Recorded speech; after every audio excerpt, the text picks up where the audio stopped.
scale of that, as a scientific reality, one would think that it would have been top priority to protect all life on Earth and make sure the ozone layer was protected. I explain this sometimes particularly to student groups or people who talk about corporate social responsibility. You know, what did DuPont do when it discovered that its miracle product had the potential for wiping out all life on Earth? Well, it lied about it, of course. First, it said, the ozone layer isn't thinning, your measurements are wrong. Then it retreated from that position to say, well, the ozone layer may be thinning, but it has nothing to do with chlorofluorocarbons. And then it moved to a next position, it's true, our products are thinning the ozone layer, but it would be far too expensive to find anything else to replace them. And at the point that Ronald Reagan became president in the US, DuPont actually shelved all the work it was doing on alternatives. Absolutely confident that it was in good shape because Reagan had won.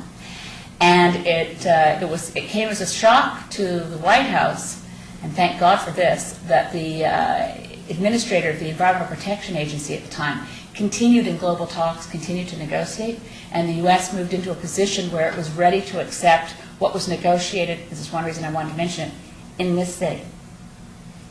1987, the Montreal Protocol protected all life on Earth. And DuPont was there by that point with a big smile, and I was on the Minister of Environment staff at the time, so I worked in these negotiations, and DuPont signed the declarations all very happy because at the point that it seemed sudden, when it suddenly twigged that Lee Thomas at the EPA was still negotiating, Don Hodel, I don't know if you remember him, he was Secretary of the Interior of the United States at the time, he said, we don't need this treaty, all we need is broad-brimmed hats and sunscreen.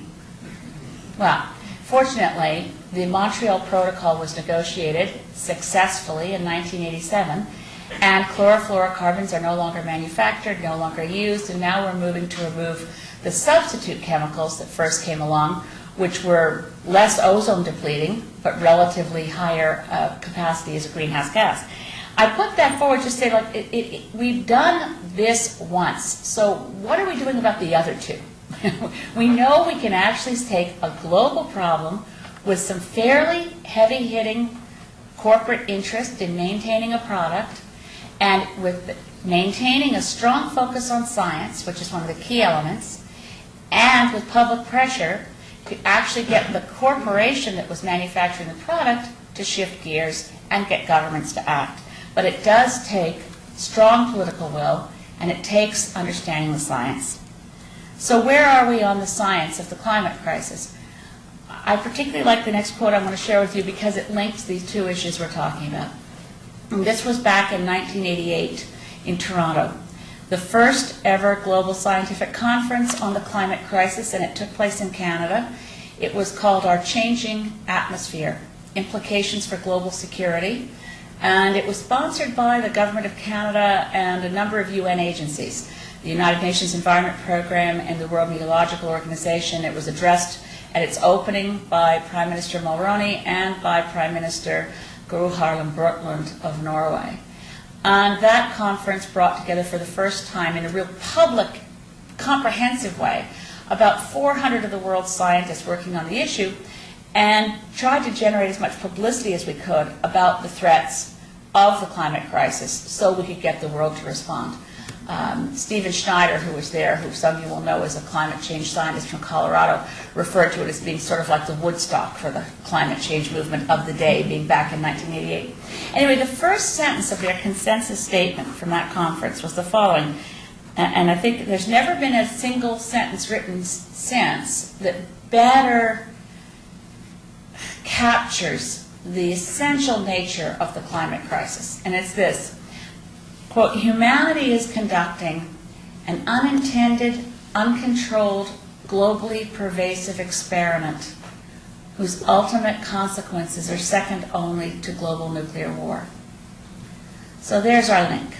The two remaining technological pinnacles of human ingenuity, extending beyond what we can control, threatening to unleash either through nuclear war or through a climate crisis, the real, coming far too close potential to eliminate human civilization.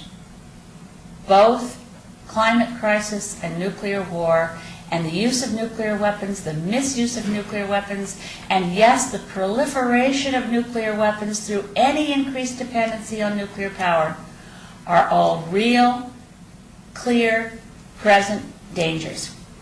Now, to address them, fortunately, we have zillions of solutions. So let's just concentrate on solutions for a bit, and then we'll talk about how we're going to get from where we are now to those solutions. In terms of nuclear weapons, well, we know what needs to be done. It's not as if there's an economic use that every global citizen wants to have their own nuke in the garage. Thank goodness for that, because if that were the case, it would be much harder to deal with. We know from all those of us who lived through the Cold War, remember that our kids now, the younger generation, are living with the fear of the polar bear losing all ice. It's over their head in the same way that over my head, in my cradle, in my early years, was the threat of nuclear war. The mushroom cloud hovered.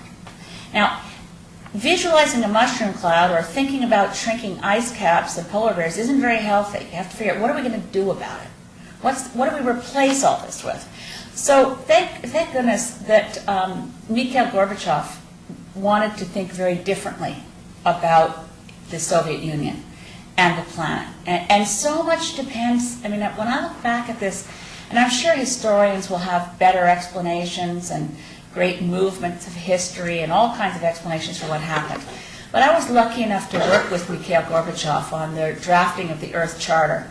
And it's always seemed to me about world events that it really matters who's in the room.